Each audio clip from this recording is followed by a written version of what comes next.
Hey everyone, welcome to the Get Loose Sci-Fi special. Let us know in the comments what you think about our list. Don't forget to like and subscribe. I'm James, this is Mike, and our special guest this week is our good friend Alan. Don't forget you can find us on Anchor, Spotify, Apple Podcasts, and wherever you find your podcasts. Please give us a listen, and hopefully we can entertain you in some way, shape or form. Hello everybody. Some of you may recognise Mike and myself from the podcast Get Loose, which you can find on Anchor, Spotify, Apple Podcast, Castbox, Google Podcast, Breaker, Pocket Casts, Radio Public and TuneIn, as well as on Facebook. It is Get Loose the podcast, so please go out of your way and find us.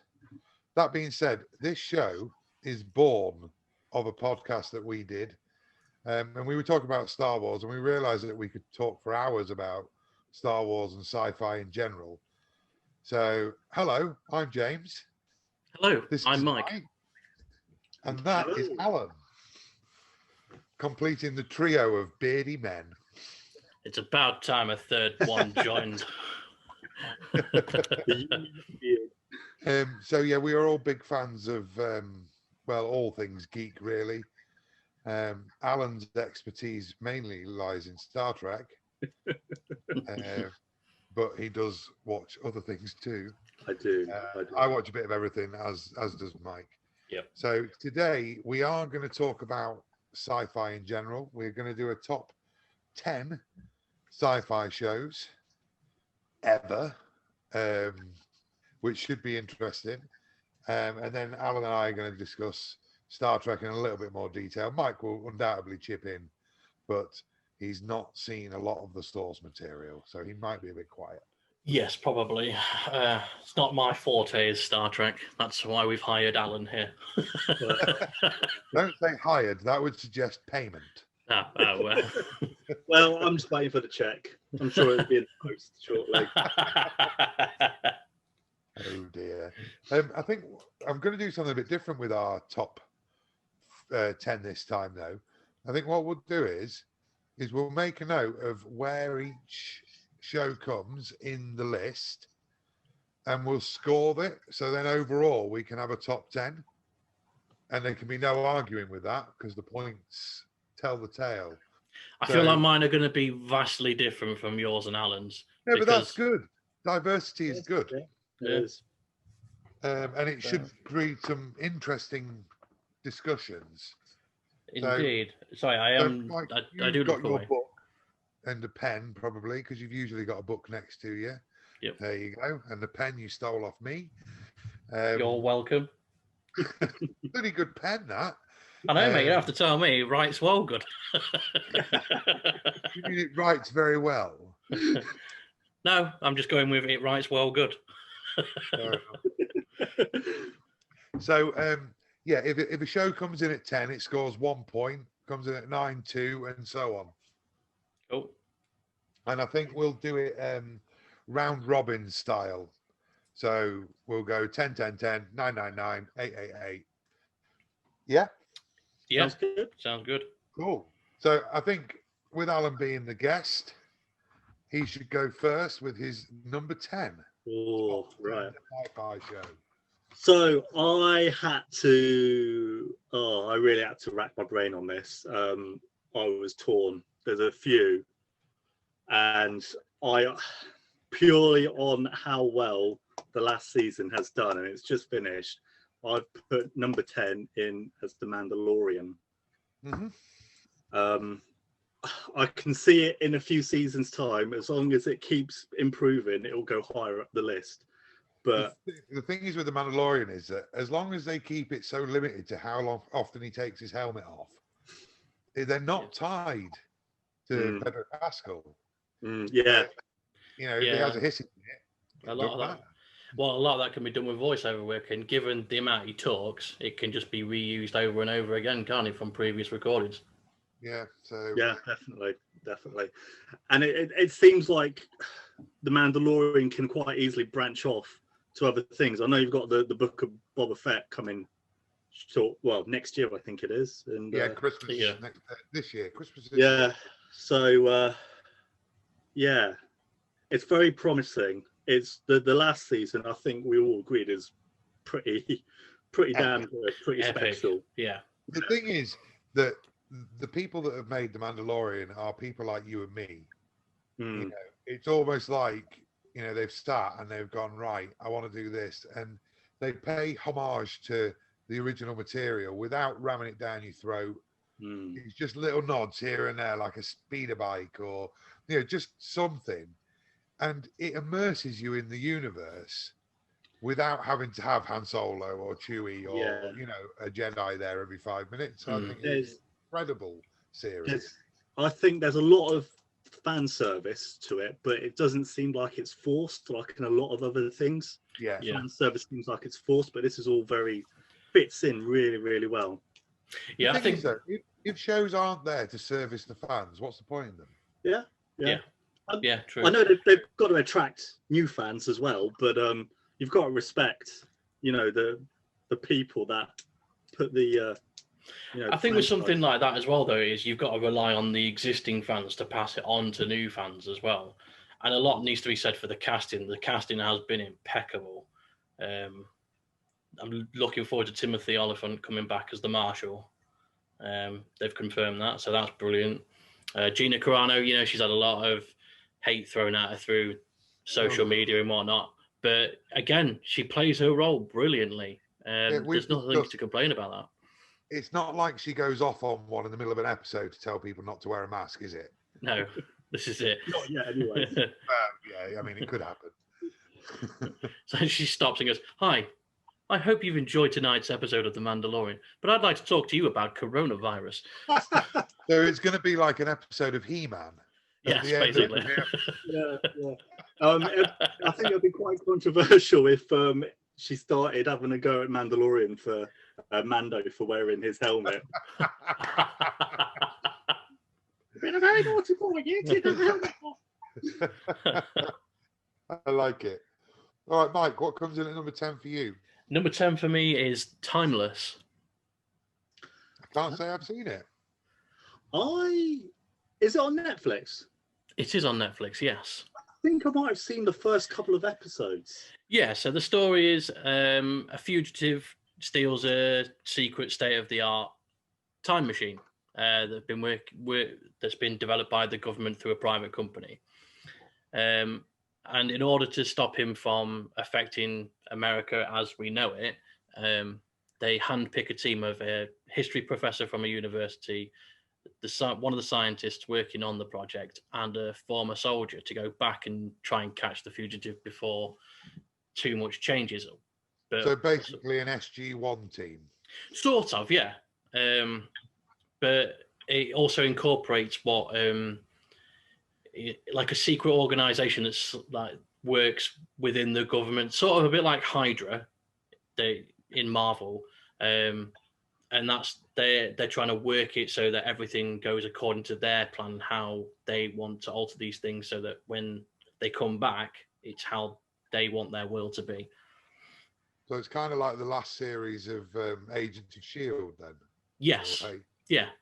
Mind you, I say that, it's like every time traveling premise ever. Yeah, I think there's only so much you can do with time traveling, though, isn't there? Yeah. But again, it was cut short. It only got 2 seasons and a TV movie. But the casting in it was, I thought, were pretty good. Stars Abigail Spencer, Matt Lanter, and what's his name? Malcolm Barrett. I'm going to take over because it actually, cut short is a perfect segue into my number 10. Go for it.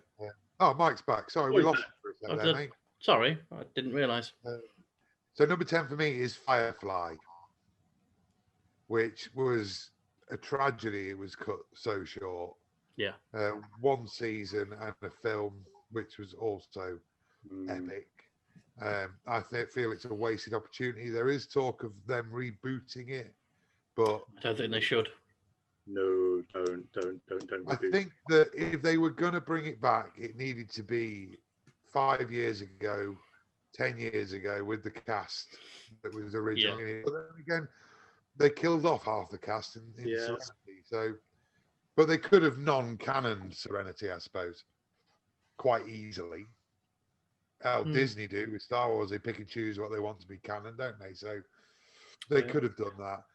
But no, I thought a brilliant series, gone before its time. Yeah, I think it's quite amazing that in the space of 9 episodes, Yeah, something like that. Not many. something like that, like the actual the development of the characters. Like by the end of it, you felt like you knew every single character. Yeah, you're invested in Yeah, their absolutely. fate. And you know, fan service we were talking about. That's all the movie Serenity was. It was you know, just for the fans to give some sort of closure on it. So, yeah, they've started doing that more and more now, haven't they? A bit things that get cancelled or sidelined, they're getting a bit of closure now through like films and TV series, TV movies. Sorry. Yeah, because you've got other people like, you know, Netflix that are picking stuff up. Yeah. I mean, we were watching Designated Survivor, and that got cancelled, and Netflix did one series to just round it out, and it's an amazing series, but not for this list. Yeah. So yeah, that is my number 10. Alan, number 9. Number 9. Right. So this may be a slightly controversial one because I think it could fit into a couple of genres, but I've gone with Stranger Things. Yeah. Okay. Yeah. Again, I know you lads were talking about the 80s in, you know, the last episode, and it just sort of it brings it all back to my childhood, growing up in the 80s a little bit, and it's a lot of fun. There's definitely some sciencey things to it as well, science fiction wise. You've got, you know, 11 with like the mind control experiments, things like that, but yeah, it just meshes really well with like a lot of genres. Then again, like we were saying with The Mandalorian, they just put, there might be a poster on the wall or a song playing on a radio, and it just does invoke those memories of childhood. Because I know Alan and I are of an age, and Mike's a bit behind us, but he might not look it. Yeah, no, I don't look it, do I?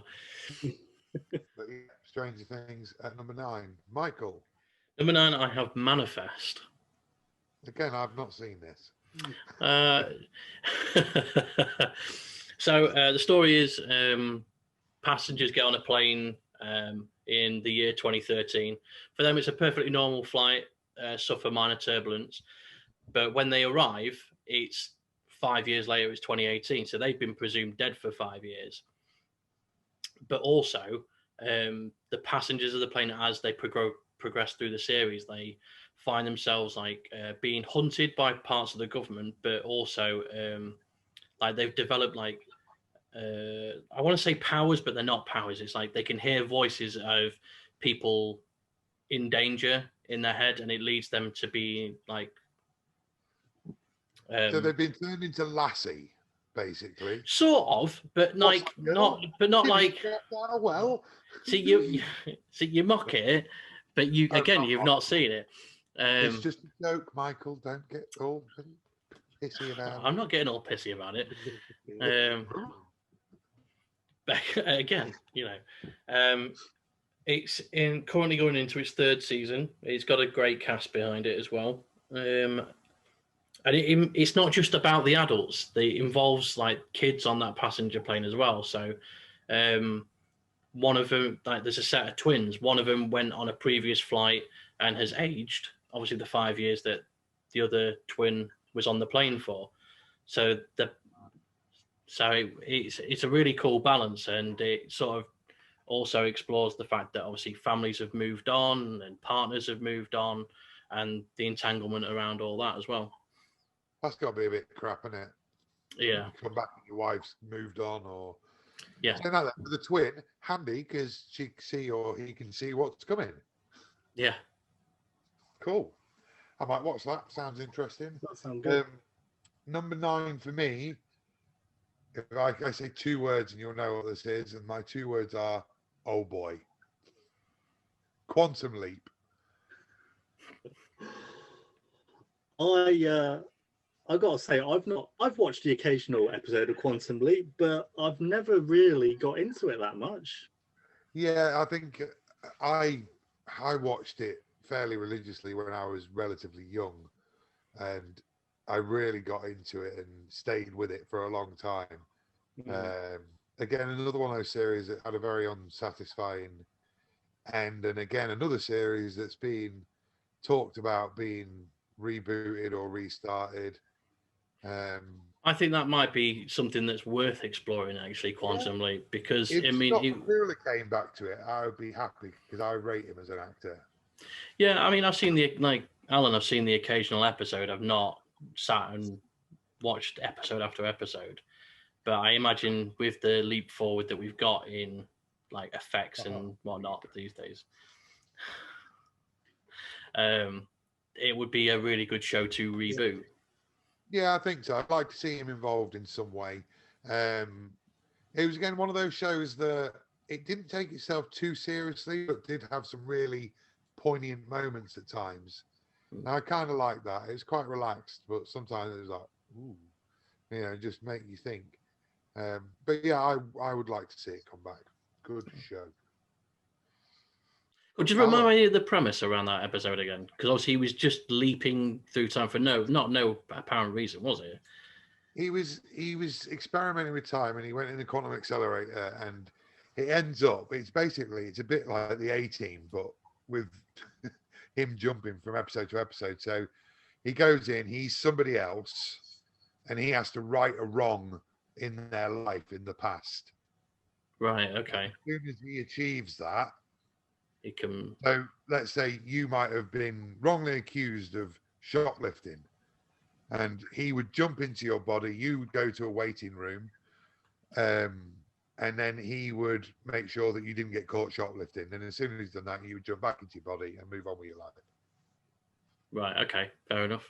So yeah, it was quite cool premise. Alan, number 8. Number 8. Okay, so this is the first of the Star Treks in this list, and that is the original series at number 8. The one that started it all for Star Trek. Obviously, we're talking about a series that's from the 60s. It looks quite dated now. The acting's a bit hammy. Yeah. But I think the stories hold up. There's a fair few stories in there which still are very good to these days. Things like you've got Balance of Terror, which is basically like a submariner warfare episode with like the Federation and the Romulans. You've got the City of Forever, where they go back in time to the 50s. Yeah, really, really good. Again, acting's a bit hammy. It looks dated, but for me, the story holds up a lot. Well, the thing is, you can only judge the original series on what followed after it. And every Star Trek series is judged on the time that it was produced to an extent. You'll always be able to see indications of when it was made. Because I tried to, I showed Isaac, who's 14, the opening credits of the original series. And he's like, I could make better than that. Yeah. And I'm like, you probably could, but it was like 50 odd years ago. Yeah. It's a long time ago, and he's watched some Next Gen, which he can live with. But again, the Next Gen has got its own kind of acting to it in places. You can tell it was made when it was made. Mm-hmm. So yeah, I don't have any issue with it being on there, despite its ill effects and hammy acting, because, like I say, it paved the way. Yeah, it definitely paved the way, not just for further Star Trek, but for a lot of sci-fi, I feel. Yeah, I think if you took Star Wars and Star Trek out of sci-fi history, we would have a very short list today. Yeah, you're going to lose a lot, aren't you? Cool. Mike? Yeah, so bouncing off the back of Alan's space-based show, I have one, and it is The Orville. Oh, yes. Seth MacFarlane. Again, I have not had the time to watch this, but it is on my list of I'm going to binge it one day when I get rid of the kids Yeah. and Jem's at work or something. I'm just going to sit and watch as much as I can. Yeah. I It is. don't get much time these days. It's basically what it says on the tin. It's Star Trek, but with Seth MacFarlane and throwing in a load of Family Guy stuff. It's hilarious, but it doesn't take it too far to the comedy side. It holds up with like its space story and everything like that, and introduces all different kinds of races. It's hilarious. Yeah, from what I've seen of it, which say is limited, it's kind of like if they went out of their way to do a next generation comedy episode. Yeah, basically. So they've still got their serious mission and objectives and stuff, but they throw some comedy in between. Yeah, kind of thing. To a lot of Trekkies or Trekkers, the Orville is more Star Trek than Discovery at the moment, and I can see that it feels a lot more like old school Star Trek. It's funny. I think if you like what Seth MacFarlane does, if you like Family Guy and American Dad, you'll get a kick out of it. If you like your space based sci-fi, you'll also get a kick out of it as well. So I think it's got good broad appeal. I really like it. Just missed out on my top 10. Yeah, I'm glad it's one of those few things that Seth MacFarlane's done where he's actually been able to be on screen rather than just his voice, and it's good to know that obviously his talents don't just lie hiding behind a microphone; they lie in the studio as well, being in front of the camera. Oh, it's almost limitless, isn't it? His bloody talent. Yeah, isn't it just? So yeah, that's my number 8. Fantastic. Can't wait for the 3rd season to drop. Definitely. So my number 8 is also a Star Trek series, but mine is Star Trek DS9. I think it's a much maligned series. Actually, I don't think a lot of people love DS9, and I get it. If you only watch the first couple of series, it suffers again a little bit from its hammy acting, and it's sewn in the 90s. You can just tell. But it really developed as the series went on. And I used to watch it, BBC Two, 6 o'clock. I think it was a Wednesday for DS9. And I watched it from its beginning, and I saw the trailers. Alan might remember. We had the meteor going back, and it said DS9 is coming. Yes, I do. Yeah. The fact I still remember that, says that obviously it's a part of my life that still invokes memories. And there's really, really good storylines, some good characters. They revived some characters from Next Gen, like Worf, who I was glad to see developed his character more and more, and Chief O'Brien, who got a fair shake because he's a great character, and Cole Meany's a great actor. Yeah. I was glad to see him. Yeah. So DS9, obviously back when it was on, I was a teenager. I didn't really like it. I watched the first couple of seasons and I was like, no, this isn't for me. This is a bit boring. They're not on a starship. They're not going from planet to planet. So I didn't watch it for quite a while. Recently, I've started watching it. It's all on Netflix, and I'm on season 5 at the moment. And oh my word, season 5, I'm absolutely glued to it. It's really good now. I think DS9 is a show that gets better the older you get. I think you understand that it's a bit darker. There's a bit more politics to it. It's a bit more adult than the other. Yeah, I mean, it's like as a 12 or 13-year-old, you probably just think that Odo's being a dick to Quark, but their relationship is so complex. Yeah, and once you're a bit older, you can understand it a little bit more, and it's a proper bromance there, really. Mm-hmm. Yeah. But behind disdain, and like you said, you can't appreciate that when you're a bit younger. And I think not only did the series develop, but I think that was kind of responsible was Avery Brooks developing in the commander stroke captain's chair, because he was a bit out there to start with, and he is a bit of a random human being from some documentaries and stuff that I've seen.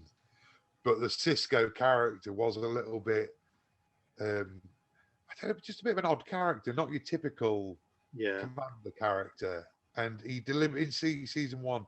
He, went up against Picard because he lost his wife at Wolf 329 or whatever it is. And 359. I was close. I only got one number wrong. Close. It's not bad. It's not bad. And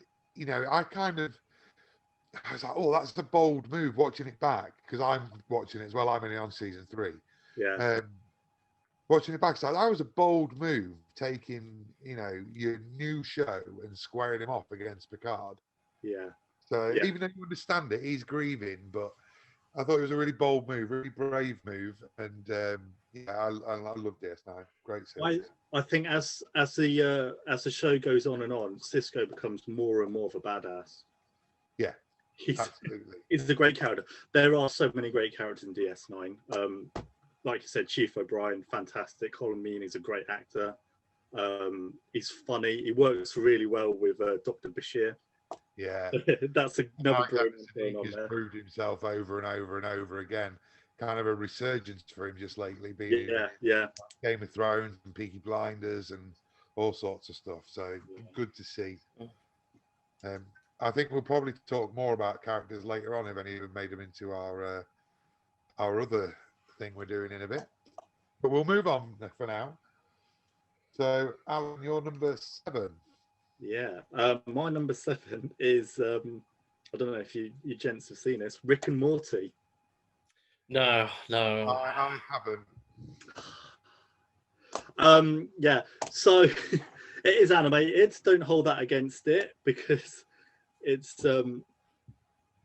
daft. It can be really, really daft, really sort of slapstick humor.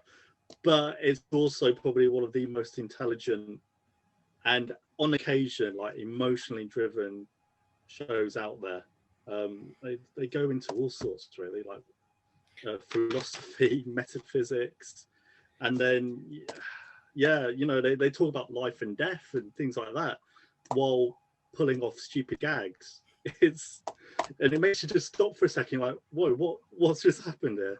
To be fair, if the series can do that, though, it does speak volumes for the quality of the series because not many can do that. I was surprised to learn that they just draw out the episode and then they just let the people voicing the characters just do whatever or say whatever they want. And that's how they build that. So to do that just bouncing off one another as they record through, I think that's pretty clever. Yeah. I think that's what helps give it a bit of comedic edge is that most of it is improv and natural. It is. You don't know where the comedy's going until it actually happens. Yeah, I might give that a watch. Definitely watch it. Number 7 for you? My number 7 is Black Mirror. Again, by James's face, he's never seen any of it. A very clever program by Charlie Brooker. It's not a consistent storyline all the way through. It's several different stories, different characters. It's really, really clever that how this bloke comes up with all these different ideas and works with these different things. It's brilliant. They had the feature-length Bandersnatch where you could choose which way the character went. Like a bit like one of them books where you like. I used to love those books. Yeah, see that. Imagine that, but as a TV program, mate, that is brilliant. It's hilarious.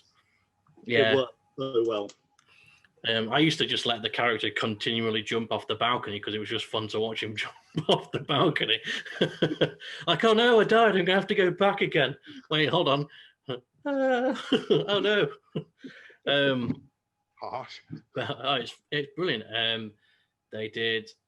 I'm trying to think of some of the episodes because they're all brilliant. Gaming. They did a gaming episode where you put on thing on the side of your temple and you're immersed in the game as that character, and I mean, where that episode goes from there is a little bit weird, but it was a fun episode to watch with Anthony Mackie.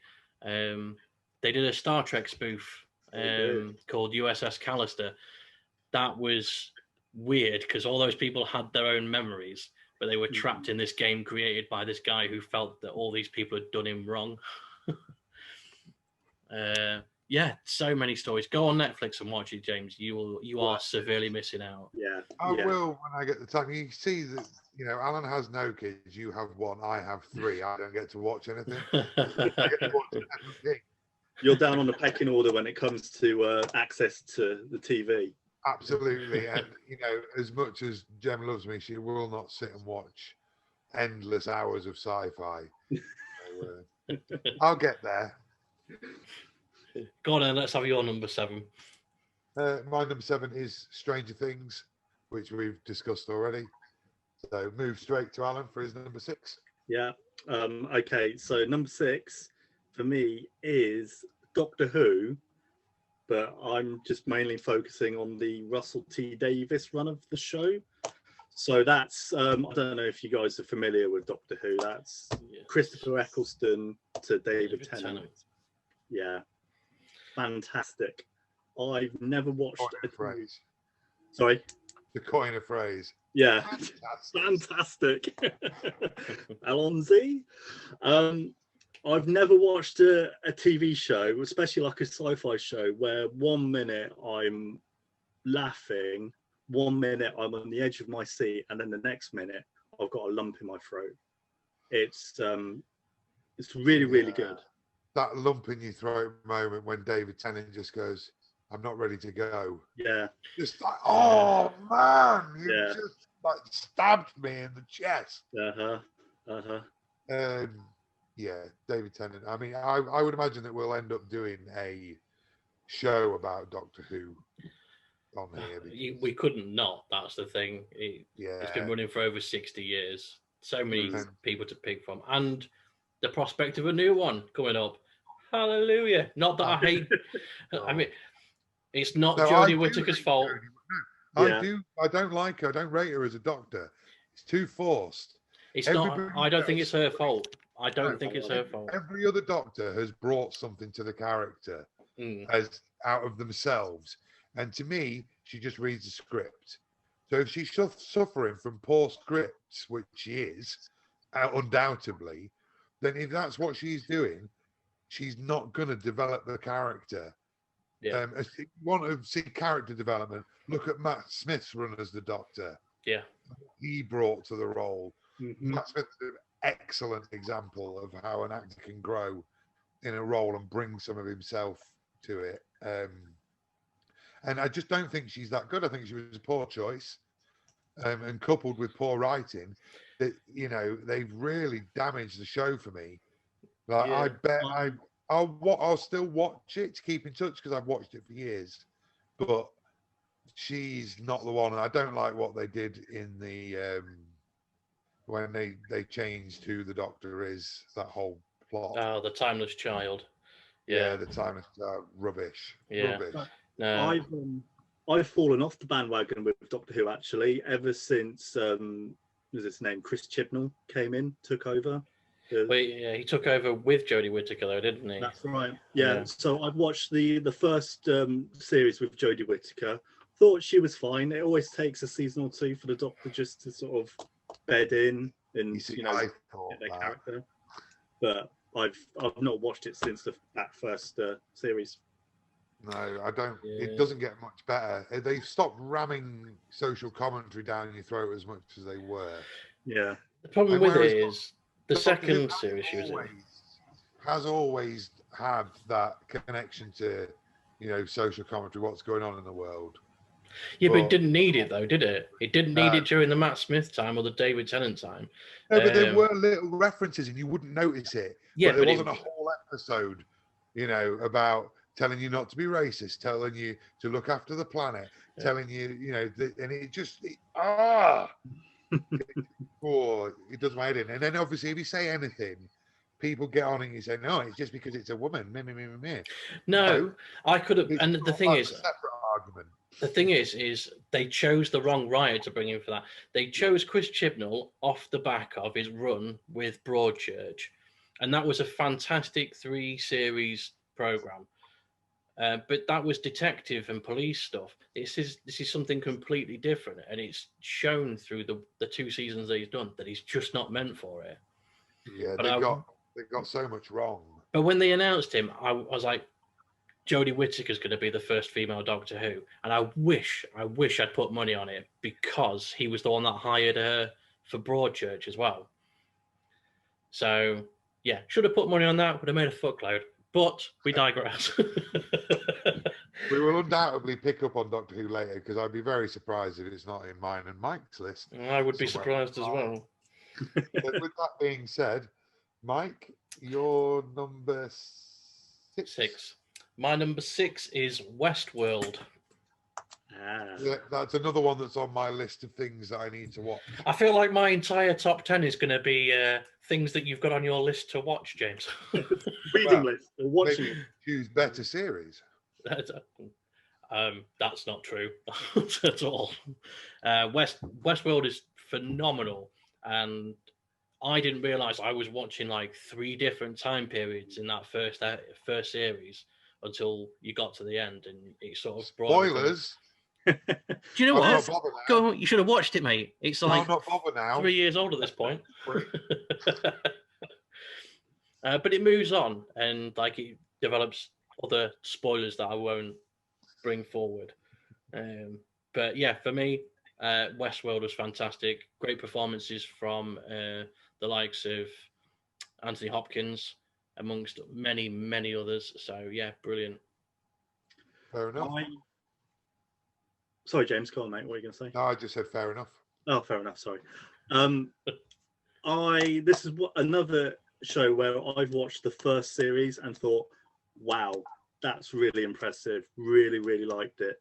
Like you said, you don't realize you're watching multiple storylines until right at the end of the episode. I love the last episode. But I thought the second series was really complicated. I don't know whether that's just me being simple. No, it was incredibly complicated.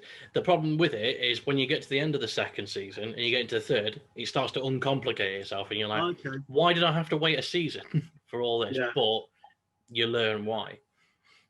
So I've got the third season recorded on my Skybox, so it's on my list of things to watch. Yeah. Good stuff. My number 6 is The Mandalorian, which we've discussed again at length. Again, I think Alan was right. I think it is only going to get better and better and better.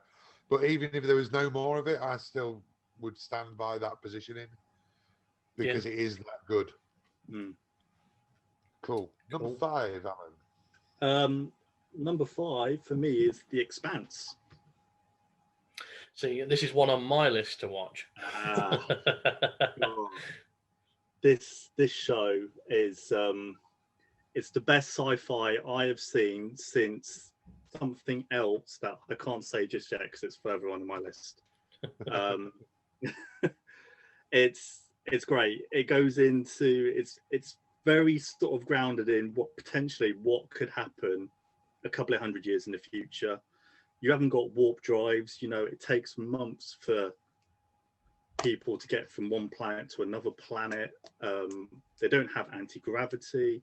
You've got, politics and, potential war between Earth and Mars. You've got a potential unknown alien race that people are terrified of, scared of. They don't know if they're, coming in peace or coming to basically destroy them. I don't want to spoil it too much, but yeah, fantastic. And the books are brilliant as well. If you get a chance to read the books, fantastic books. Is it the same as usual where I should read the books first? The books are, especially the first 2 books, are very, very similar to what you would see in the show, which is impressive. Really, really impressive. But I'd say watch the show first, and then if you want further detail, then definitely pick up the books because there's. Usually, I would say it's the other way around because with Harry Potter especially, that's probably the biggest example of it. If you watch the films and then read the books, it's like, is this even the same, series? Same with Lord of the Rings to a degree. They started off relatively faithful and then just like, whoa, what's that character doing there? Oh, hold on, you've changed the ending, kind of thing. So I'm always a bit wary when it's a book adaptation. Yeah, it's a very, very good book adaptation. And yeah, they do go off and do their own thing. It's not 100% tied down to what the books are about, but especially the first two books, I think are very, very close to what you see in the show, the first two series. Cool. Yeah. Mike, number 5. My number 5 is Agents of S.H.I.E.L.D. Yep. Love it. I mean, I don't think there's much to say in regards to it, is it? Well, started off relatively canon with the Marvel Cinematic Universe, and then the Cinematic Universe and all those guys over there went, no, keep it separate. But they continue to try and add in little nods. Now I'm hoping with what they've done with the last season, we'll bring it forward and back into the Cinematic Universe. I'm only about 2/3 of the way through the final series. Or get further. I can only do it as they come on. But, I don't have the time to sit and download everything like you do and just like watch it all. oh, sorry. Sorry. I absolutely adore that show. Again, when, like you said, when they started off and it was in canon, I just wish they could have kept doing that, because it's just like when Lady Sif turned up for an episode, or you had 3 seconds of Samuel L. Jackson. Yeah, it was like amazing and just really well. Doesn't take itself too seriously. Again, it kind of makes fun of itself. Yeah. But again, there's some real like heart-wrenching moments in there, and that show has been everything, every genre of filmmaking it's been just about.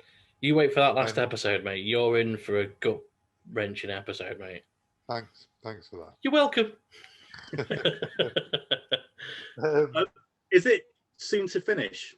So I hear it's finished. It's finished, has it? Yeah, it's finished. Yeah. I've never watched it properly. I watched a lot of things. I seem to watch the first series of, especially because it tied in with the Winter Soldier, and I loved that. I thought that was really, really clever, really, really good. But yeah, now it's coming towards its end. I might properly get into it. Yeah, it's now come to an end. You don't have to sandwich in the episodes around the films in the first couple of series. It stands alone. But if you've got a weekend where you're not doing anything and you just want to watch something, watch it. It's amazing. Love that show. Yes. So my number 5 is Agents of S.H.I.E.L.D.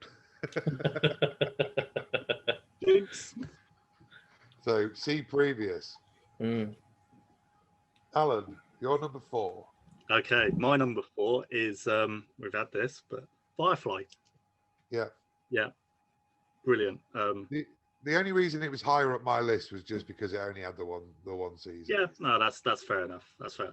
And I think I said earlier that the character development that they've had in such a short run of the show, I thought brilliant.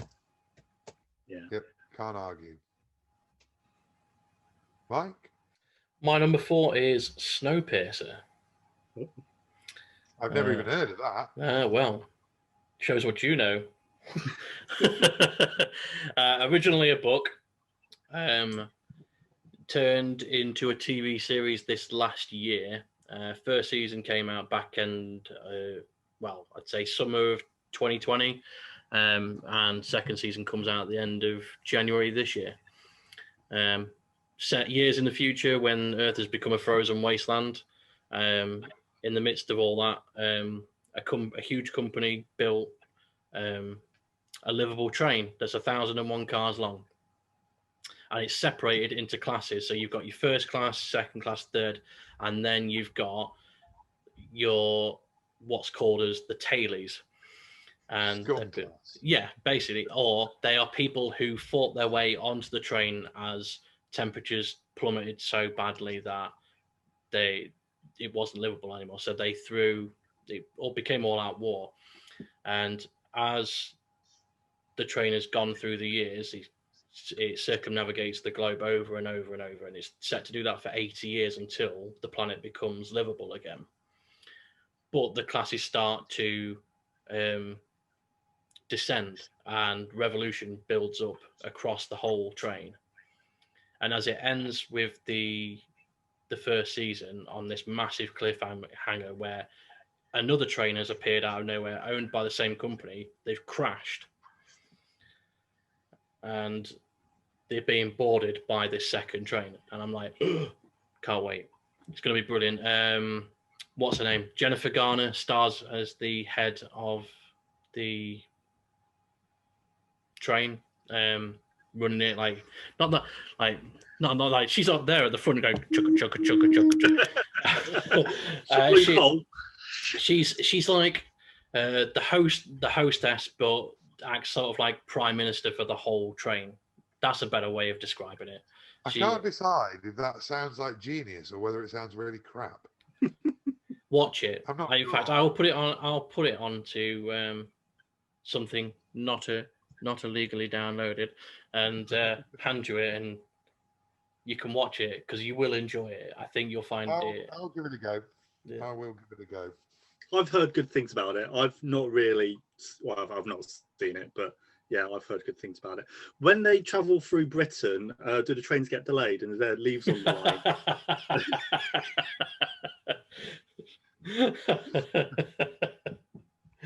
No, over Britain, wouldn't they?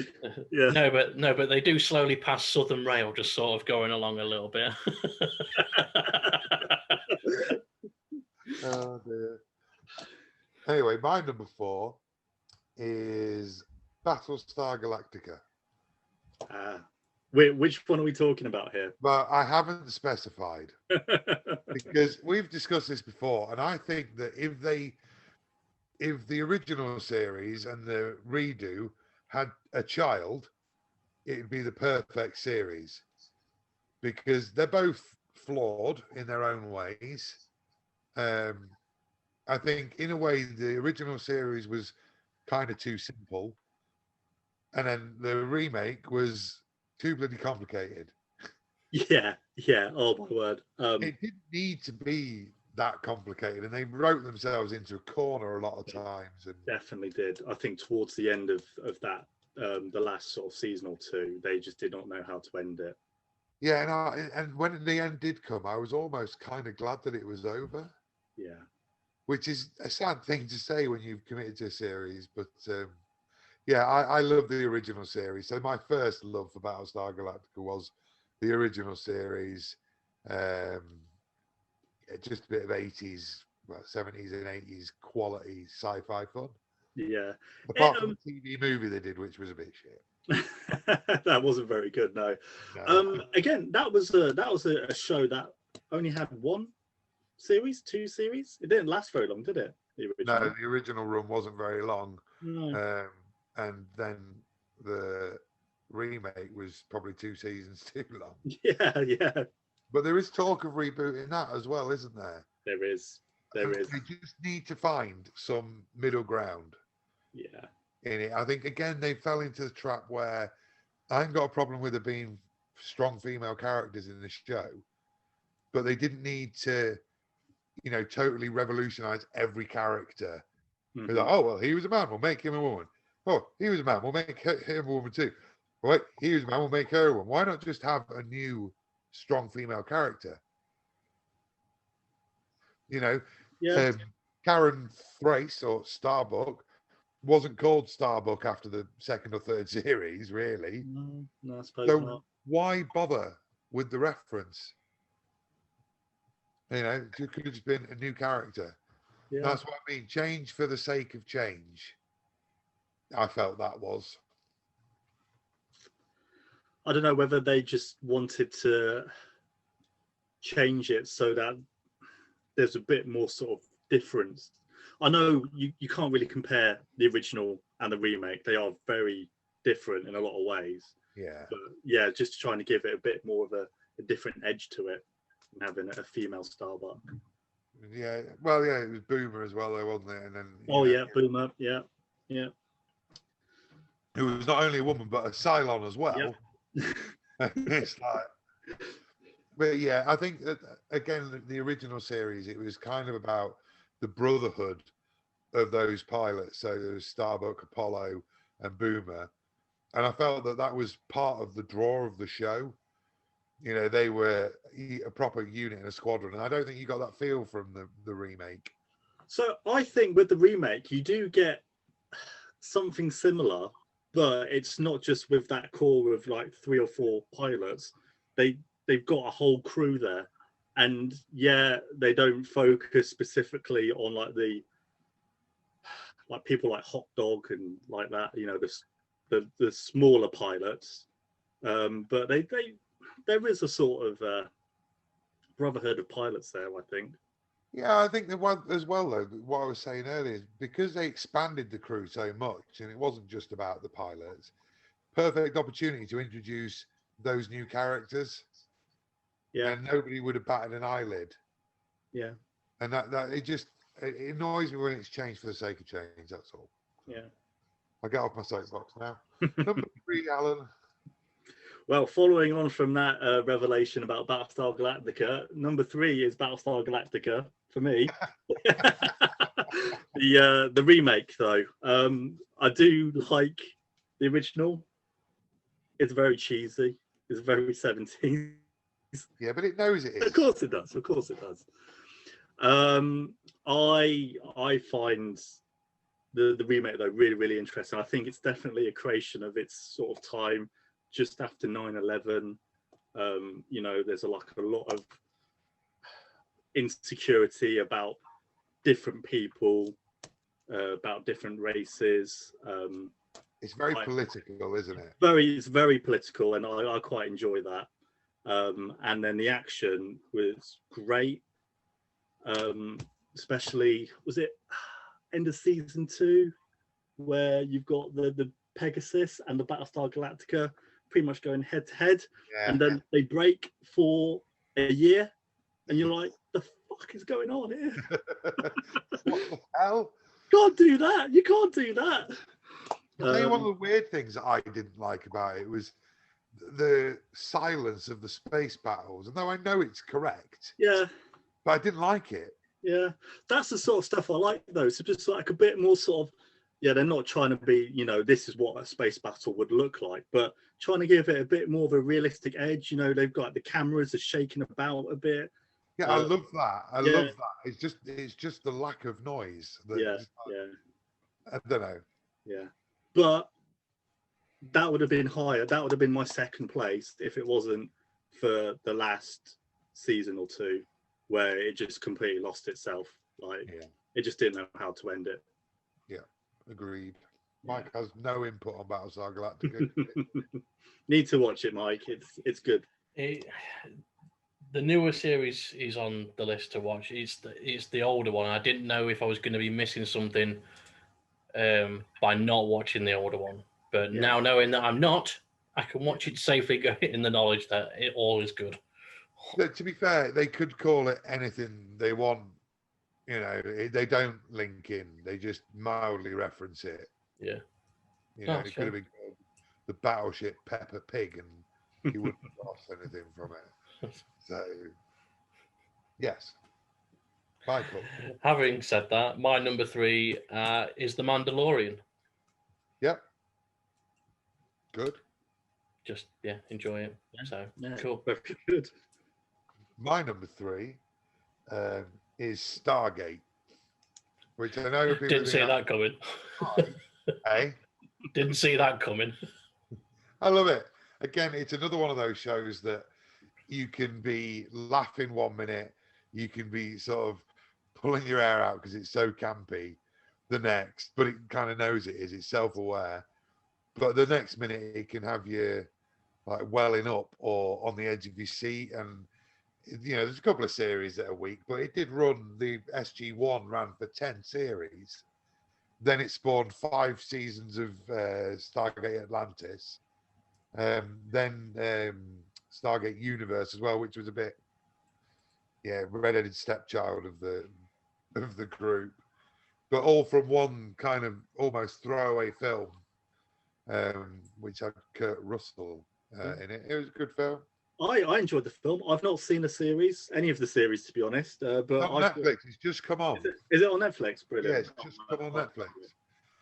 But yeah, there's a lot of it to watch, but I like it. If you get past the first series, it's a little bit not cringe, but it's a victim of its time.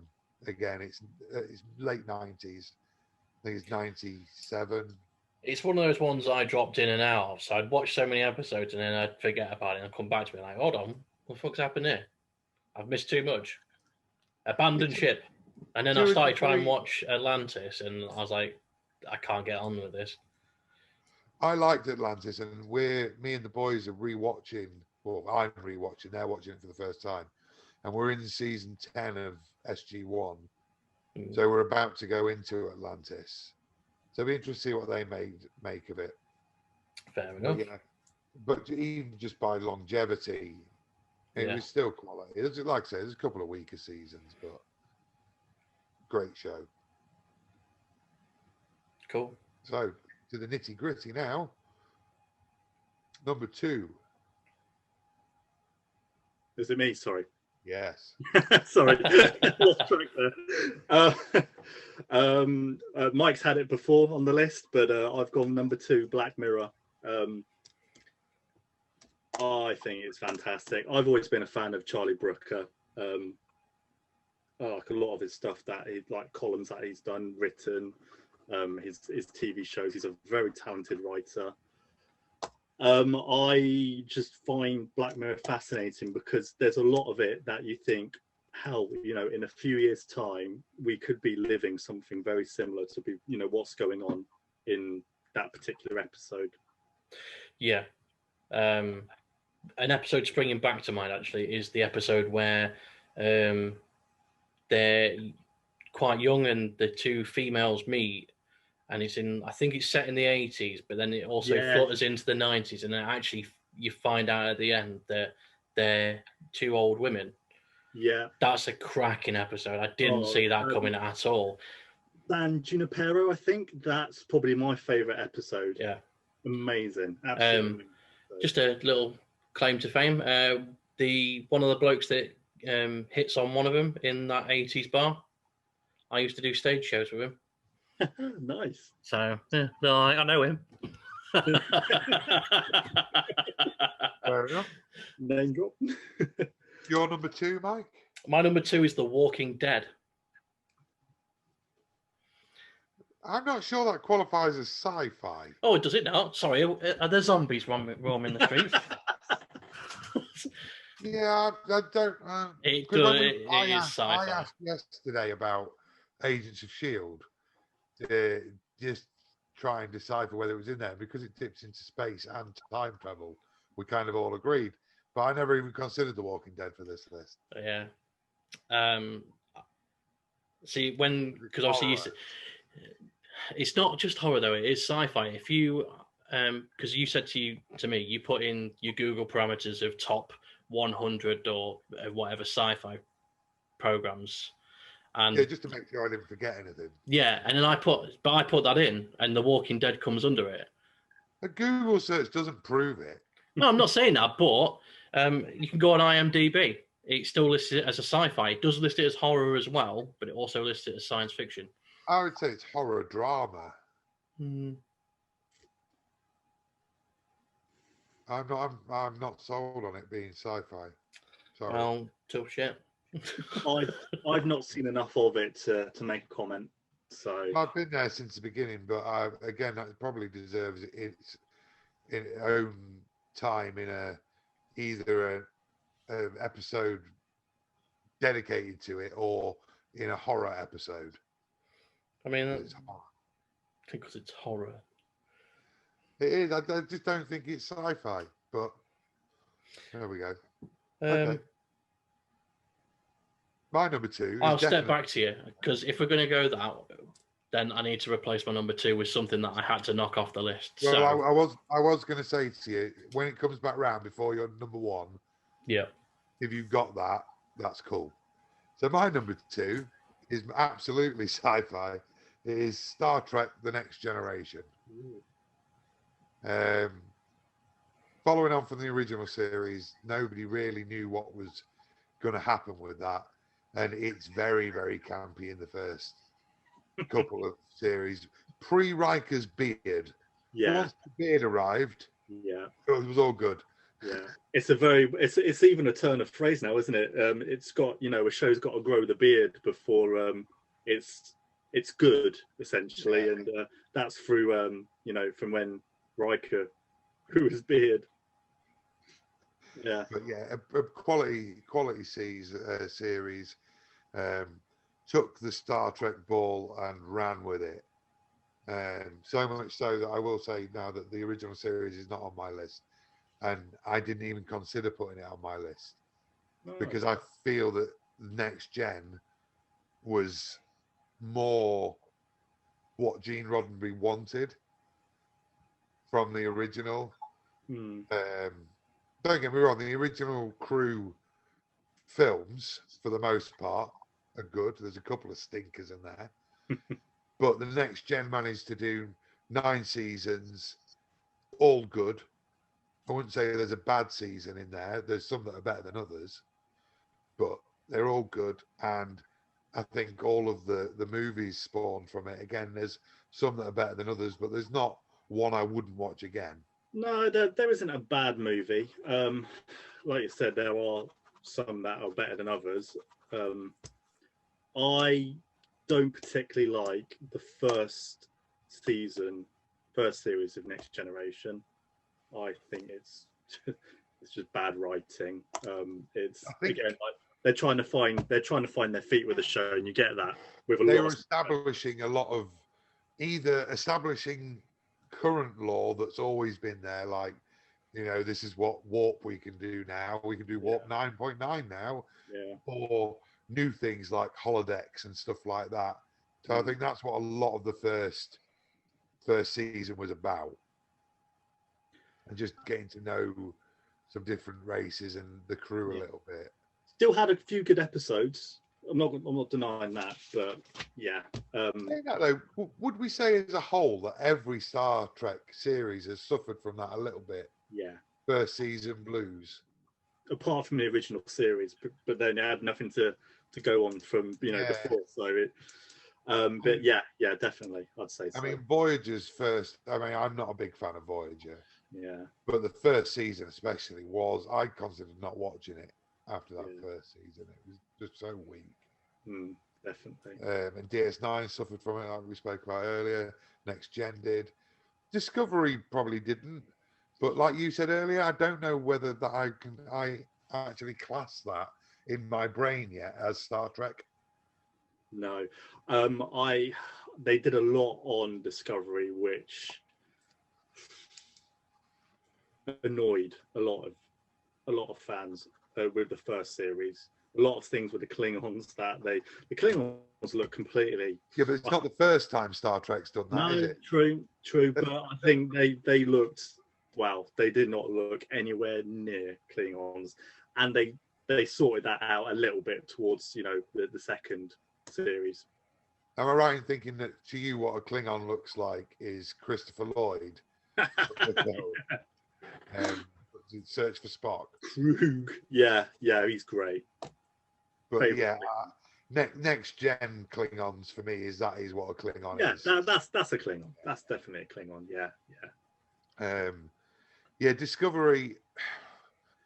It doesn't need to be Star Trek, to be fair. No. The writing is generic. Say again, sorry. I'm glad it's Star Trek because my life. You know what I mean? It's that detached in a way. But I think setting it before and then giving it the spore drive, and then obviously they time travel. But then having the programmable matter, and it changes so much. And I quite like the whole what happened with the Federation and stuff. I've now watched the Yeah. other half finale. Cool. So I'm not sure. It's very different.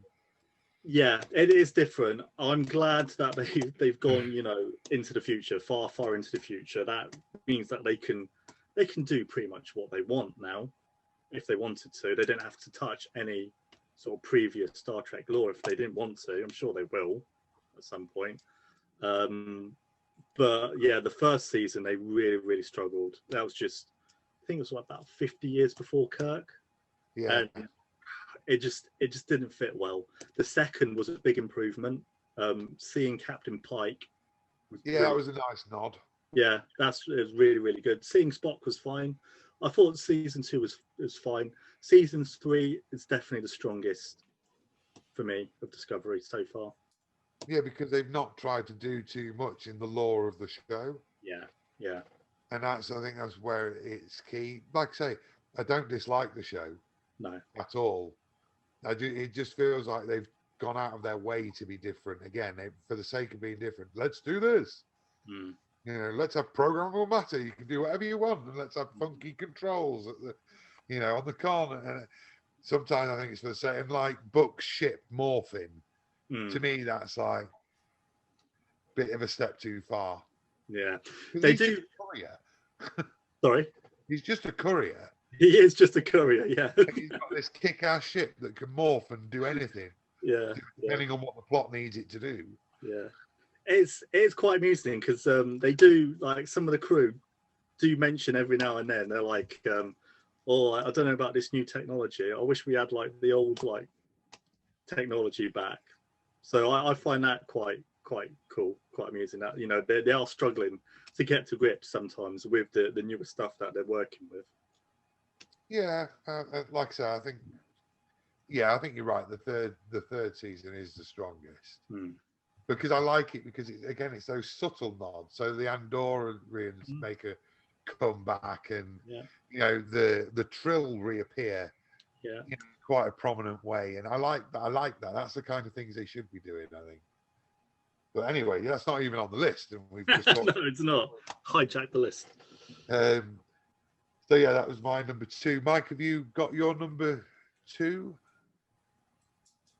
See, I'm having to go back and go, oh crap, what am I going to do? Because some of these move something down if you want. The thing is, it's where would I move them to, or where am I moving stuff up from? Do you know what I mean? And I've got another list of like 10 shows here that could. Well, I tell you what, made into the list. One, and then while Alan's talking about his number 1, try and get it in some sort of order. So just pick one. We're not taking it as your number 2. And then I'm fine just shoving it. I'm fine just shoving it in for the number 2 for the sake of just shoving it in. Well, one should always try. That's what she said. I'm gonna go with the original series of Roswell. Okay, right out of left field. Yeah. I thought the original 1999 series was cracking. Ran only for 4 seasons, but it explored the history of Roswell pretty well. Only should be applied for 4 seasons. That's a pretty decent run. I mean, for them, but to say that when you look back now and you think over what's happened in the last 20 years and things can expand, like what we've had 16 seasons of Supernatural. And then like you get 10, 12 season runs of other things. In comparison, 4 seasons, you sort of go, I wish there'd been a little bit more, especially the way it ended. But they rebooted it again 2 years ago. So I think the original run was really good. I think 4 seasons is probably about average. A Supernatural or Walking Dead or a Star Trek season that ran 9. They don't come along. Stargate as well. They don't come along very often. Look at some of the things on the lists. Firefly, 1 season. Yeah. Agents of S.H.I.E.L.D., that's 5. Battlestar Galactica, the original, 1. Sorry, 7 for Agents of S.H.I.E.L.D. I was going to say. But that's above average. So yeah, I don't think 4 seasons is too bad unless it ends badly, like you said. Yeah, which is unfortunate. I haven't watched the reboot. I want to try and give it a go, but I'm just worried because they're using the same characters that they used from the original, but not with the same people. Are they going to be retelling the same stories, but just is it going to? Yeah, is it going to be a fruitless watch? I didn't even realize there was a reboot. No, Yeah. I didn't either. Yeah, they've called this one Roswell, New Mexico. Like, Okay. oh, brilliant! Because I didn't know where it was. Thanks for that. But so you can distinguish, though, isn't it? Yeah. Okay, Alan, have you got any honorary mentions? You can have one honorary mention before your number one. Okay, all right. So my honorary mention, and it's been mentioned before, is the Orville. Yeah, we've already spoken about it. Okay, so Alan's number one.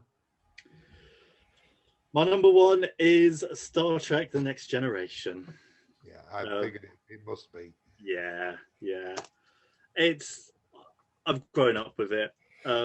It's almost become it's comfort TV. Like if there's nothing else I want to watch, if I'm feeling miserable, if I'm feeling down, just old pair of slippers. Yeah. And again, Picard picking up on that as well. It's nice to have those nods, seeing the old characters and stuff. It is it's kind of like the Mandalorian for Star Trek is Picard. Yeah, it is. It's Picard's had it's got its naysayers, but I quite enjoyed Picard. Yeah, I quite like it. It's quite sad to see Patrick Stewart that old. Yeah, he is. He's in his 80s, isn't he? I think. Yeah, he's an old man at the end of the day. Yeah, but he's a damn good actor. Yeah, he is. So, Mike, I can't predict. Well, actually, no, I can actually. I think we're going to possibly agree on this. Dun, dun, dun, dun. Yes, my number one is Doctor Who.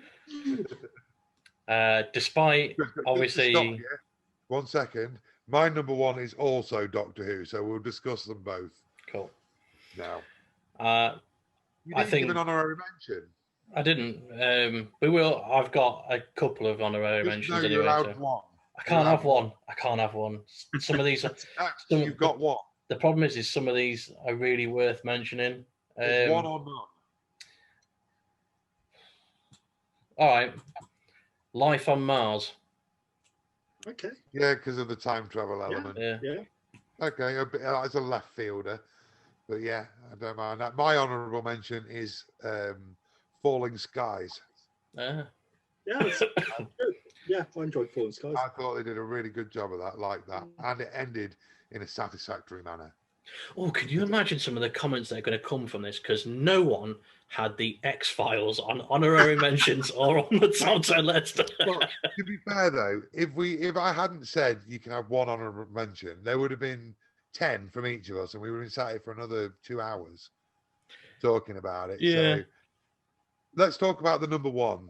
So Doctor Who, yeah, for longevity and quality for the most part. Don't get me wrong, it's had its moments, that have been dreadful. But you have to remember that this is a TV series that has gone through 6 decades. Yep. It's so 60th, 3 years. We're in its 7th decade. So, it's you have to move with the times, and at times it was dated, particularly the 80s stuff. Granted, it missed out most of the 90s, apart from the TV movie with Paul McCann. Yeah. Which was a waste of a fantastic actor, because that story was shite. Yeah. It was Americanized to hell, wasn't it? It was proper Hollywood. Yeah, and this is what happens when America get hold of, a British classic. I'm sorry to anybody who's American watching this. I'm not. I'm not. They've ruined too many series. I mean, granted, they've got a really decent long run of Shameless over there, but they've taken things like the In-Betweeners and other things, and they've just ruined them. People would argue that the American Office is better than the British. And by people, I mean Abby. Those people would be wrong.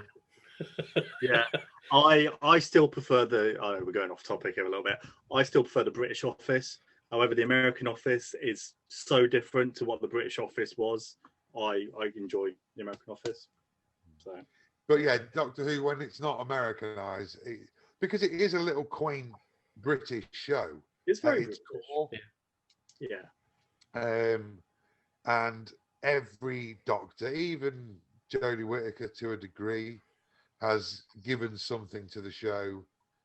I'm not sure that if Jodie Whittaker wasn't a woman, what the overriding view of her Doctor would be, because everyone's got one. So you've got William Hartnell, who was the elder sort of grandfather figure.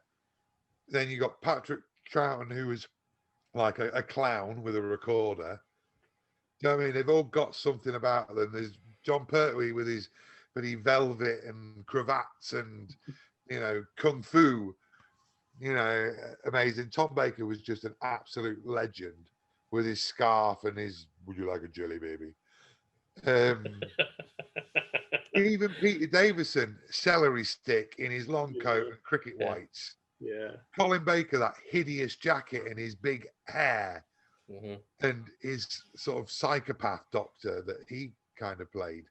Then Sylvester McCoy, and his hat, his dress, he was quite eccentric and a bit of a darker take on the character.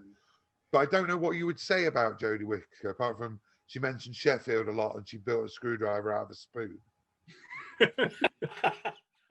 She's proper northern.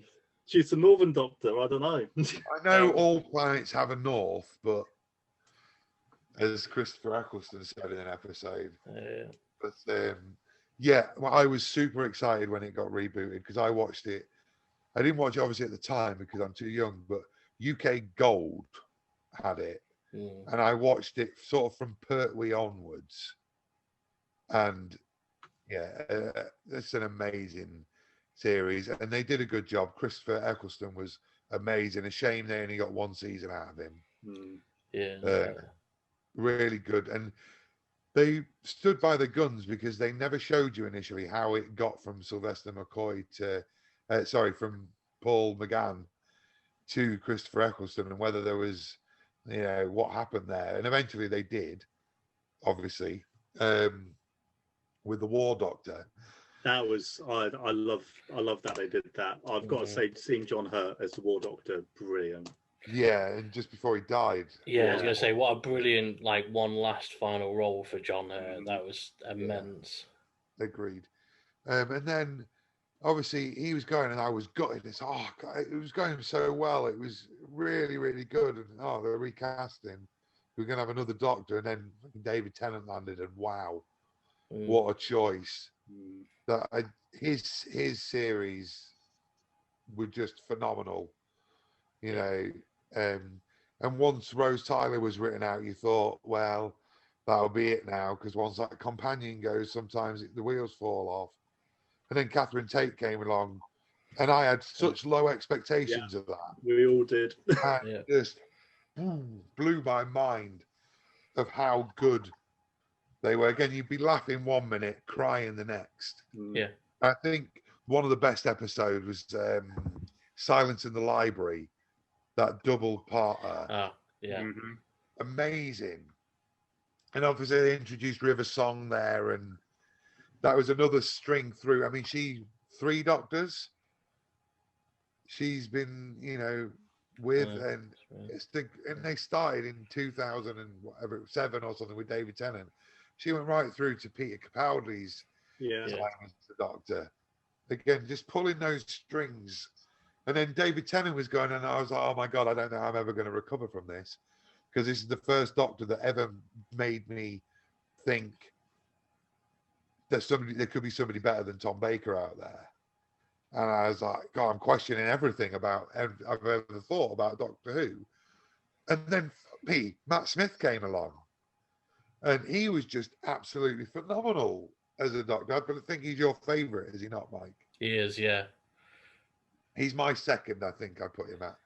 Yeah, I love David Tennant and Colin Baker and whatnot, but Matt Smith is just he is the Doctor. That's the thing. It was brilliant, especially that first episode of Fish fingers and custard.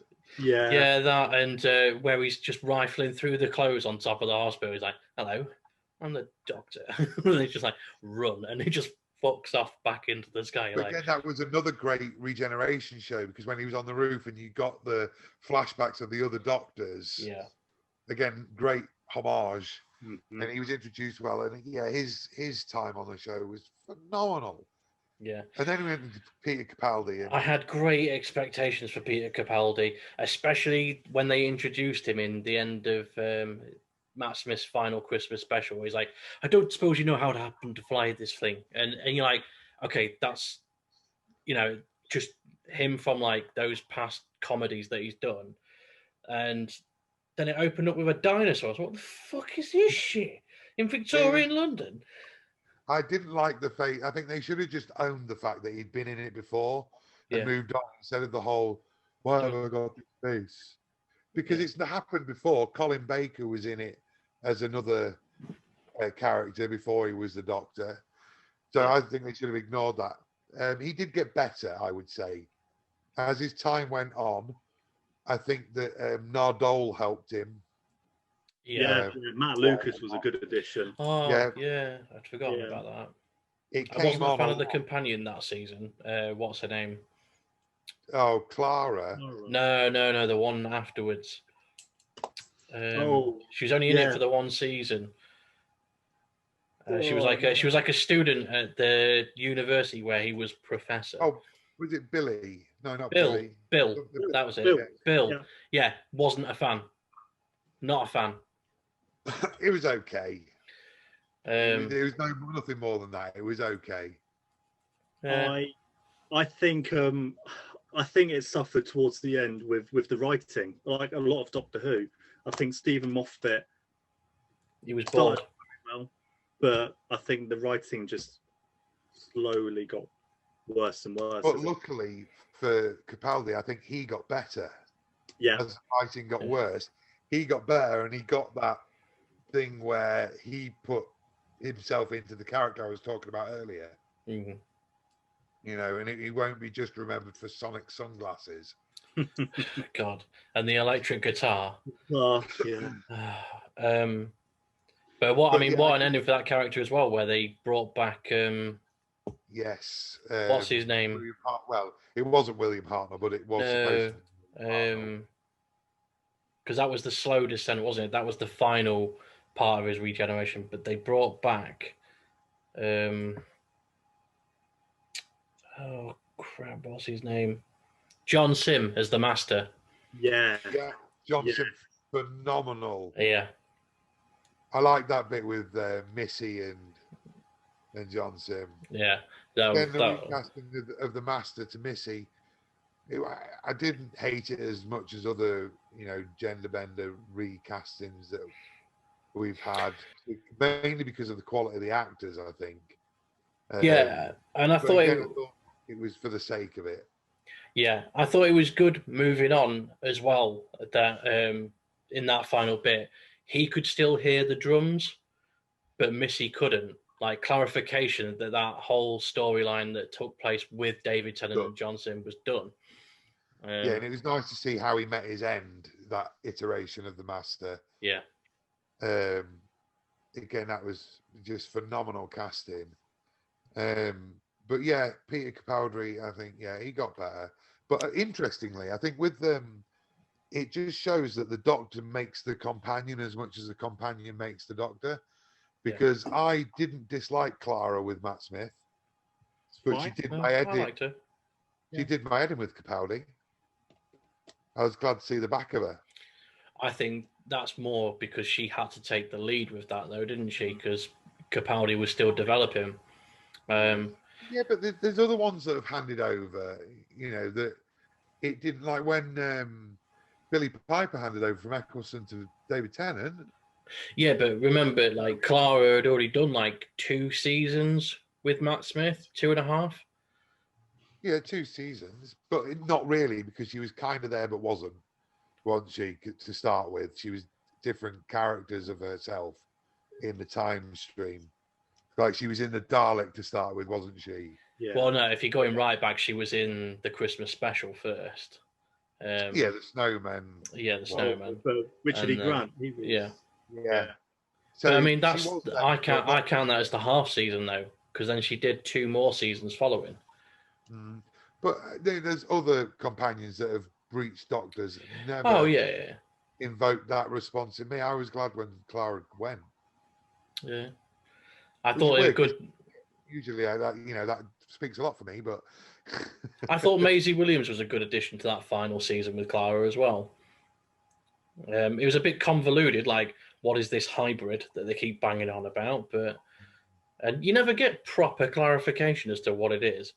But, no, they just and, sort of fuck off, don't they? And this is it. It's just dismissed, isn't it? Like, oh, okay, here we go. We're going off in our own TARDIS that's shaped like a cafe. Of all things, a cafe. And he wanders off in his, but completely forgetting about Clara. yeah, it's weird. And again, with Jodie Whittaker, I think that they should have learned from the past. And when you get a lot of companions for a long time, it makes the show complicated. It's all right having them for a couple of episodes here and there, but when you've got a sustained amount of companions like that, and I didn't like the companions with Jodie Whittaker particularly. I like Bradley Walsh. He was funny. Like Bradley Walsh. He added something to it, but I just thought that can't remember his name now. He's that dull. Tosin Cole. Yeah, not the His actor character, name. but his character. Yeah, whatever his name was, just dull and pretty pointless. Yeah. It felt like they were ticking boxes. Oh God, yeah. Right, we've got our Indian descent, we've got our black descent, we've got our old white straight male descent, and we've got a female doctor. It's literally like, what are we missing? Oh, and just to throw it in there, John Barrowman came back, so they've got somebody, who's gay in there as well. Yeah. And there's nothing wrong with that. I ain't got a problem with any of that at all, but not when it's forced. No. And what it felt like, it was just, let's tick as many boxes as we can, and that's probably why it doesn't work for a lot of people. Fair enough. I think Yaz could be a decent companion now that the other two have gone, though. I think she's redeemable. What do you think? Different doctor and some better writing, Yaz could be all right. What do you think to the new introduction? Kevin John Bishop. Oh, John Bishop, sorry. Yeah. John Bishop, yeah. Yeah, I've not seen anything yet. I've only heard. It'll go one way or the other. Yeah, it'll either be really, really good or it'll be horrible. It'll either be a Catherine Tate moment or a Bonnie Langford moment. Yeah. I was thinking that. I'll either hate it or love it, because I don't dislike him. I think he's funny in that, but I don't know. I've never seen him do any acting. First choice for next Doctor? Probably. I can never remember his bloody name. Matey boy from My Family. Oh, his name's Chris something. He did the BT adverts, yeah. Yeah. I'd like to see. I think he could be a good doctor. I would have liked to have seen it 5 years ago. Yeah, he was favourite before Jodie Whittaker, I think. Yeah, he's been mentioned a few times. I would like to see him have a go at the role. Yeah, Alan, your pick. Yeah, Chris Marshall's not a bad shout. Marshall. Okay, I don't know really. Yeah, we'll go with Chris Marshall. Oh, sorry, I'm being really unoriginal there. Can't think now. I think he's a really good choice, but if I'm going to pick right now, Richard Ayoade. Yeah. I knew you would say that. Why? He's got his eccentricity for the role, absolutely. Yeah. And he's unique, and I'm not mad at you about it. I just knew you were going to say it.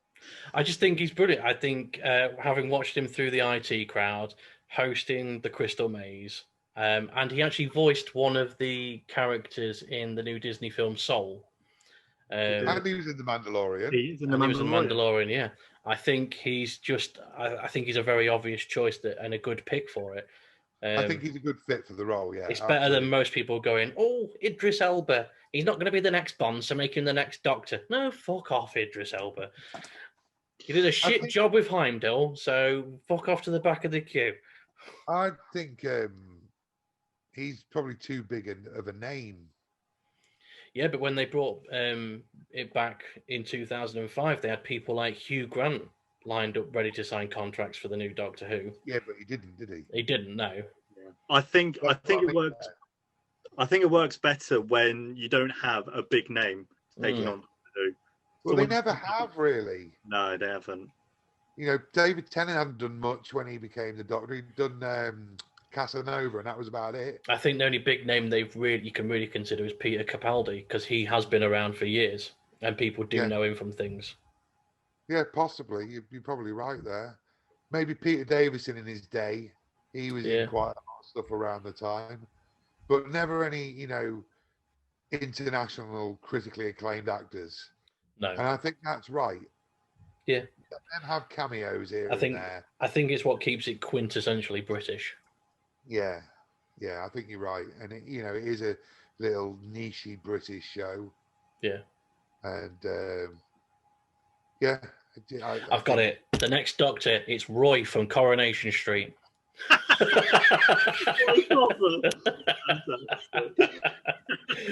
Why not Haley? Because then everybody's happy, aren't they? Because it's a man and a woman. It's one of the Dingles from Emmerdale Farm. Did you remember to keep score of all that, Mike? I'm going to be honest. No, I didn't. Well, I've let the side down, but I'd say Doctor Who is the top of that. Well, I knew there'd be an obvious winner, but yeah, I would have been interested to see how that would have. I was trying to remember how I'm supposed to score it, because obviously 1 if it came at 10, is that 10 points if it came at 1 then? Yeah. Right. For 2 minutes. Well, you haven't got our list, though, have you? No, I know. Well, I'll run them down quickly. We'll round this off by just going down our lists anyway. So, Alan, just run down your list 10 to 1. Okay, so number 10, The Mandalorian. In 9, Stranger Things. Number 8 for me was Star Trek Original Series. Then we've got Rick and Morty, Doctor Who, the Russell T Davies run at 6, Expanse at 5, Firefly 4, the newer Battlestar Galactica at 3, Black Mirror 2, and Star Trek Next Generation at 1. Did you get all that, Mike? Yeah. So mine was Firefly at 10. Hold on. Firefly at 10, yeah. Quantum Leap at 9. There's another one down to the left. Yeah. DS9 at 8. Yep. Stranger Things at 7. Yep. Mandalorian at 6. Yep. Agents of S.H.I.E.L.D. at 5. Yep. Battlestar Galactica at 4.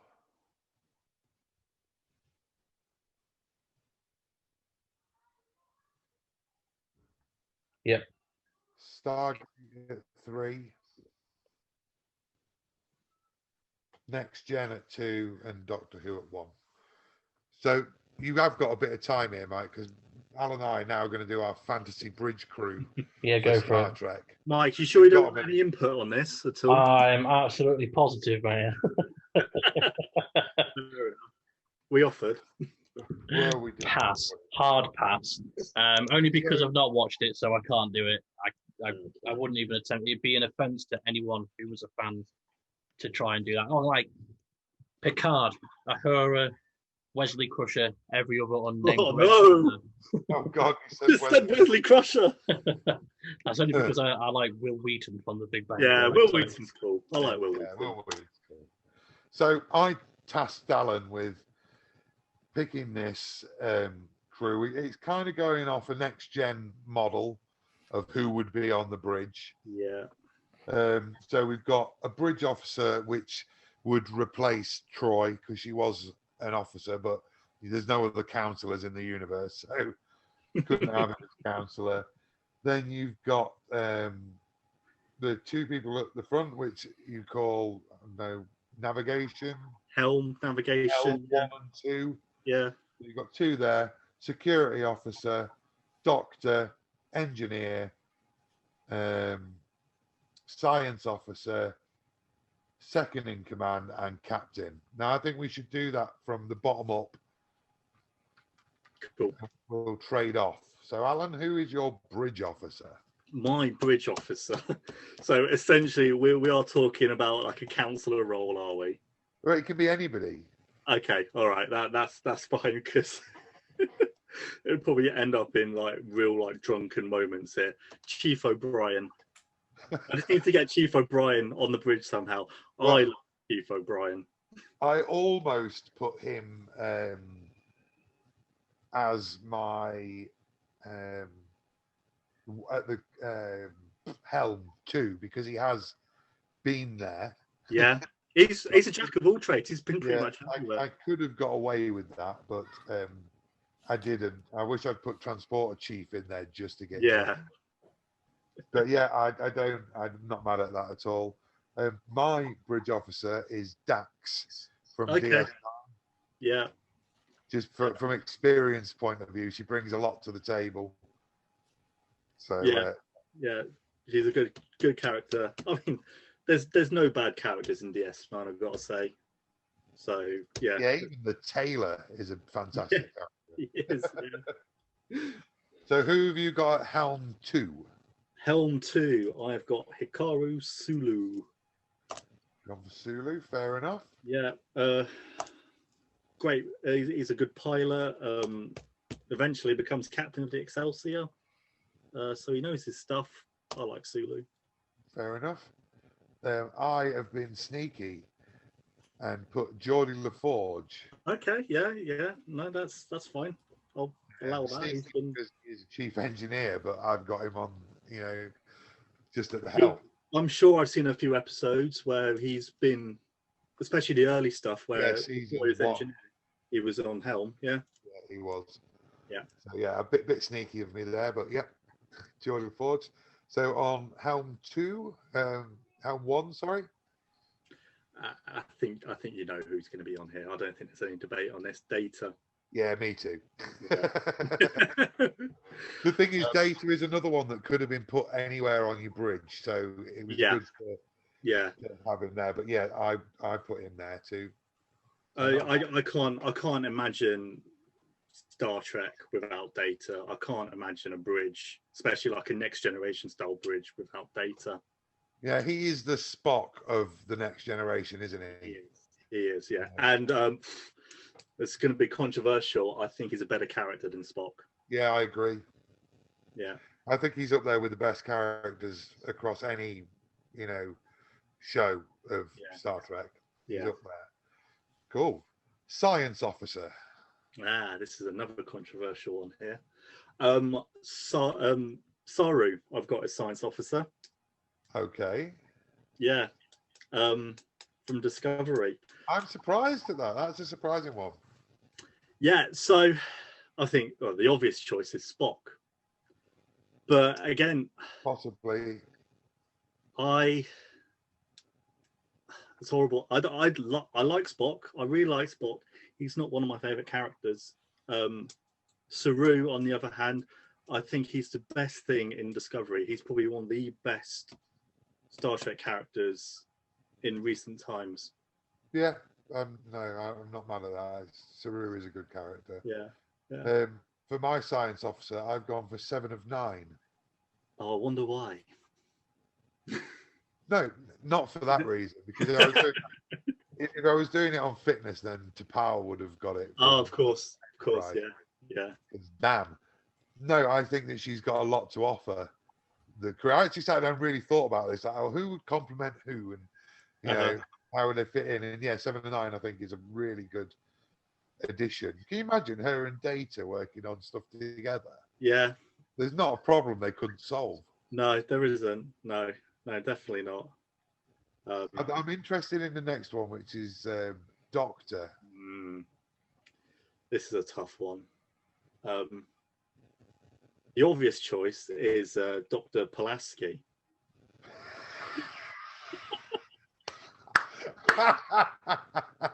I think that's the people's choice. People would want to see Dr. Pulaski in there. He lasted all of one season. Yeah, I think Gates McFadden was having contractual arguments. problems. Yeah, so the producers were like, okay, well, you can piss off.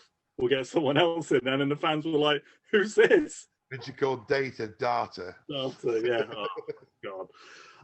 Yeah, so it's not her, thankfully. I've gone old school with this. Bones. Damn Bones, it. yeah. I love his sense of humor. Yeah, Bones is the man. I've gone for quite a controversial choice. Okay. And I've gone for the emergency medical program from Voyager. Yes. Great. He's just such a great character, Yeah. and he managed to sneak into First Contact He did. film, which is purely just to say, look, we know that Voyager's a bit crap, but we'll shove him in there. Yeah. Uber reliable, great character development across his series, his time in Voyager, and just a bit of a ledge. He is a bit of a ledge. I think he's Voyager's Data in a lot of ways. You know, he's trying to find his humanity. That non-human character that has a journey. Yeah. Good character. Probably the best character in Voyager, I would say, in my personal. Yeah, I don't think I disagree. Yeah. With that. Right, so your engineer's has to be Scotty. Montgomery Scott. Which mine is also, because I use George LaForge elsewhere. Yeah. Trip from Enterprise. He was a consideration. Yeah. I did seriously think about Trip. Yeah. He was a good character. But you look at who else we've got in Star Trek. There's no real engineer in DS9. I suppose you could say Chief O'Brien, actually. Yeah, he would be. And then it's B'Elanna Torres from Voyager, who is wishy-washy. Yeah, is a little bit. I love the part. I can't remember what the episode's called, but when in Next Gen, when they find Scotty, he's been caught in a transporter for. That's a good episode. And when the captain asks Geordi LaForge to do something, he's like, "Oh, it'll take me an hour." He's like, "How long will it really take you?" He's like, "An hour." So, well, how do you maintain your reputation as a miracle worker if you don't add on time? Just like a great line. Yeah, I love it. Great Yeah. line. So, who have you gone for security chief? Security chief. I was close to putting Chief O'Brien in the security chief. I mean, Chief O'Brien could do anything apart from maybe be captain at this point. He's your MVP, isn't he? Yeah, he is. But no, I've already got him down as the bridge officer. I've gone with a safe pick, and I've gone with Worf. Yeah, I've gone with Worf as well. Yeah. I think given the time, Tasha Yar could have been, if she'd had more time in the role, because Denise Crosby is a great actress. Yeah. And there was that episode, Yesterday's Enterprise, where she came back in alternate universe. She was fantastic in that. Really, really good. But Worf has been on a journey. I thought he was fine in Next Generation. In DS9, his character development is brilliant. Yeah, he came into his own, a bit like Chief O'Brien did, given the screen time. Yeah, definitely. Instead of the occasional Klingon episode in Next Gen. Cool. Who have you got as your first officer? This is where we get onto the nitty gritty. I've gone with Major Kira. Really? Yeah. That's a really surprising choice. It is. So it's basically she's playing off the captain role. I mean, I can tell you the captain if you want now. Well, I think I know who it's going to be, but yeah, go for it. Yeah. So my captain is Picard, Jean-Luc Picard. Obviously, Captain Picard's quite level-headed, quite fairly logical about things. He does have his moments. I think Major Kira plays off quite well because she's a little bit more to the point, a little bit more aggressive. So I think very emotional character, and I think given five years with Picard, it would round her out. Yeah. But no, that's really, really surprised me. Yeah. Yeah, I like it. I do like her as a character. She's very headstrong, and I do like that. But yeah, that has surprised me. So my number one is Riker. I just love him as a character. Yeah, he's great. But he's also bloody good at what he does. He's not all about poker and poking. He is a good officer, and he plays really well with Picard, who is also my captain. Yeah. So I've gone for a next gen team. They're like the perfect combination of captain and first officer. They are. And Riker could have been captain years ago, but he loved working on the Enterprise. He loved Captain Picard that much. He respected Picard that he wanted to be Picard's first officer. Didn't want to leave till the very end. The Enterprise, though, did he? He never went back and captain. No, he had. I think I've seen somewhere Worf ended up as captain. Quite possibly. I don't know. It's in a book, I believe. Yeah. I heard it mentioned. So, yeah, that was quite interesting, actually. Yeah. I was surprised to see Kira there. That was the biggest surprise. I just wanted something a bit different. I thought you would probably go with Riker, and I thought Riker would be, for me, the obvious choice. But from watching DS9 and catching up on DS9 again, I thought Major Kira would just, the dynamic between Picard and Kira would be quite interesting. Yeah, and I think DS9 deserved to have the characters in there, which is why I went for Dax. Great character. Yeah, definitely. Cool. Michael, are you awake? I am just waiting for you to finish Do your you have the bridge result? crew. I do. Then this is the official Get Loose top 10 sci-fi shows, isn't it? Yes. I'm going to throw out a disclaimer that we got down to 6, and then things stopped merging together. So I've had to compromise on where things go on the list. So, because obviously we all had like certain ones. So number 10, because it was high up on my list, is Snowpiercer. Okay.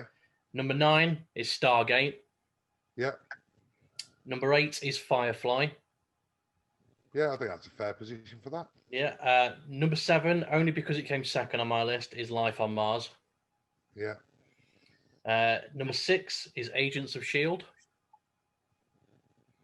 Number 5, The Mandalorian. Yeah, that's a solid spot for that. Number 4, Black Mirror. Number 3, Battlestar Galactica. Because it was high on both mine. Yeah. Number 2, Star Trek Next Generation. And of course, number 1, Doctor Who. Apart from a little couple of anomalies, I'm not. Yeah. So if you want for your list, Mike, it'd be spot on. Maybe you should educate yourself some more with some proper TV programs. Like I say, it's just time. I don't think that you can argue too much with anything on my list, to be honest. No, and I choose not to. There's some things I need to educate myself with on your list and Alan's list, and just like there is on all three of us.